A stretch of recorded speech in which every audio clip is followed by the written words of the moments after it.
सुबह सुबह प्रभु जी दया तेरी नहीं है, रात भर तेरी वफादारी भी। सुबह सुबह प्रभु जी दया तेरी नहीं है, रात भर तेरी वफादारी भी। वर्णन करूं मैं कैसे प्रभु जी, करता रहूं मैं बस तेरी स्तुति। वर्णन करूं मैं कैसे प्रभु जी, करता रहूं मैं बस तेरी स्तुति। ऐ मसीह तू महिमा पाए, नाम है तेरा महान। जय मसीह की। एक और सुंदर दिन हमारे प्रभु ने हमें प्रदान किया है आशीषित रहने के लिए, बहुतों के लिए आशीष का कारण रहने के लिए।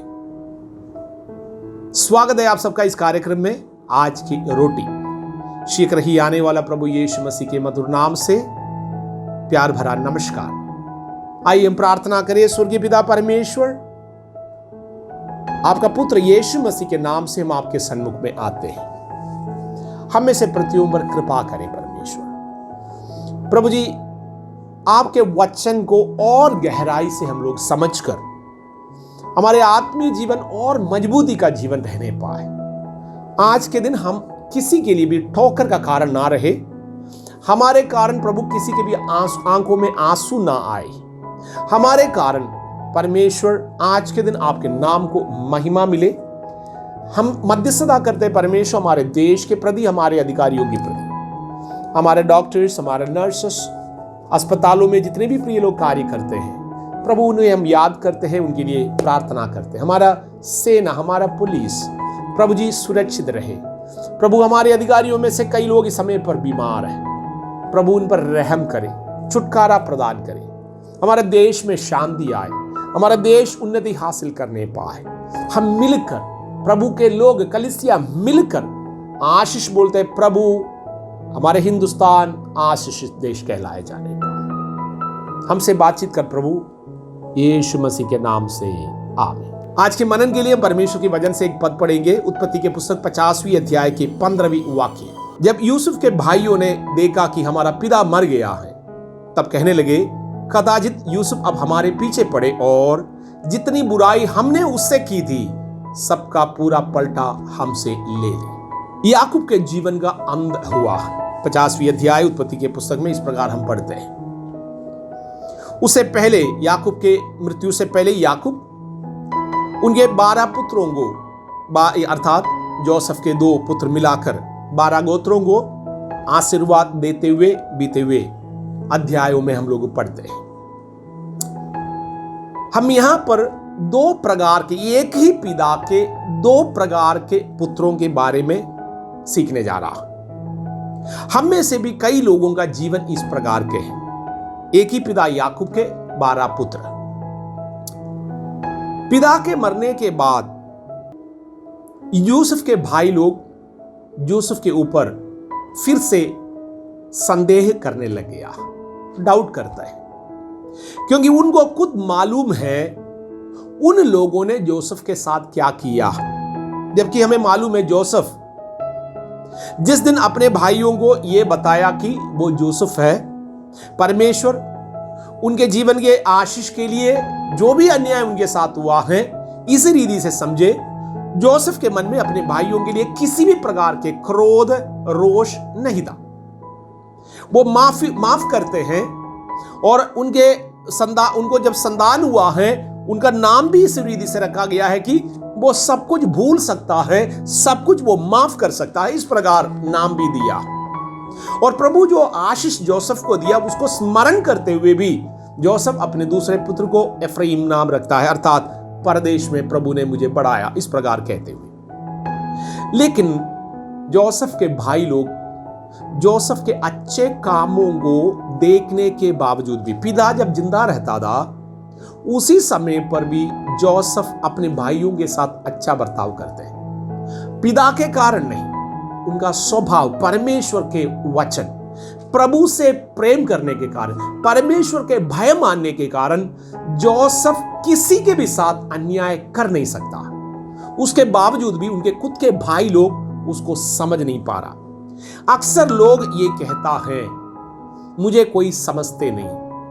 आपको मालूम है आप अच्छा काम कर ही रहा है, आप कोई गलत नहीं कर ही रहा है, इसके बावजूद भी, जबकि आप सोचते होंगे आप अच्छा काम कर रहा है, आपके जीवन के द्वारा कोई गलती नहीं हुआ, लेकिन कोई भी आपके अपने लोग, अपने प्रिय लोग जिससे आपका उम्मीद है, वो आपको कुछ समझते ही नहीं। आप चिंता मत करिए। एक धर्मी पुरुष जोसेफ को उनके भाई लोग इस बात को अनुभव भी किया है, मरने के समय पर, अकाल में नाश होने के समय पर, बर्बादी के समय पर यही एक भाई था उन सबको बचाए हुआ। उसके बाद भी जोसेफ को कुछ नहीं समझते हैं, उसके ऊपर संदेह करता है, उस पर भरोसा नहीं कर पाते। कुछ लोगों का स्वभाव है ये। आपके कई बार के अच्छाइयों के बावजूद भी आपके ऊपर लोग भरोसा नहीं कर पा रहा है। वो आपके कारण नहीं, वो लोगों के अपने आदत के कारण है। ये आपको शोकित होने की, आपको दुखी होने की जरूरत नहीं। लोग जब आपको नहीं समझते हैं, आमीन, तब भी आप परमेश्वर के वचनों के अनुसार के उत्तम कामों में बने रहिएगा। परमेश्वर ने आपको इसलिए चुना है। शुरू से लेकर हम जोसेफ के वचन, जीवन के विषय में वचन क्यों सीखते हैं, शुरू से लेकर आखिरी तक अनेकों ऐसे चीजें हम लोग पढ़ते हैं। एक उत्तम दृष्टांत, प्रेरणा के एक स्रोत है जोसेफ का जीवन बहुतों को प्रेरित कर सकता है। मेरे प्रियो, इस समय पर परमेश्वर कलीसिया को, आपको इस रीति से, आमीन, अंधकार के लोगों के मध्य में रखे। लोग कुछ भी सोचे, कुछ भी करे, आपको उससे ज्यादा चिंता करने की जरूरत नहीं है। हम लोग उत्तम कामों को करें। मैंने कहा एक बार नहीं, अनेकों बार मौका होने पर भी जोसेफ बेशक अपने भाई लोगों को बंदीगृह में डाल सकता था, फांसी दे सकता था, उनके साथ जो अन्याय बार बार किया है उन सबका बदला पहले से ले सकता था। उनके पिता को पता भी नहीं लगता। जोसेफ के पिता को बाद में मालूम चला जोसेफ जिंदा।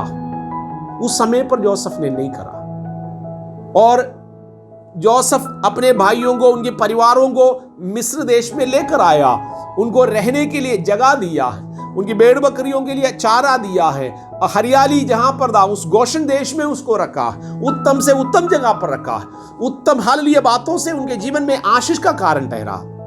उसके बावजूद भी डरते हुए, आमीन, भय में जोसेफ के ऊपर भरोसा नहीं करने वाले भाई लोग एक पीढ़ी।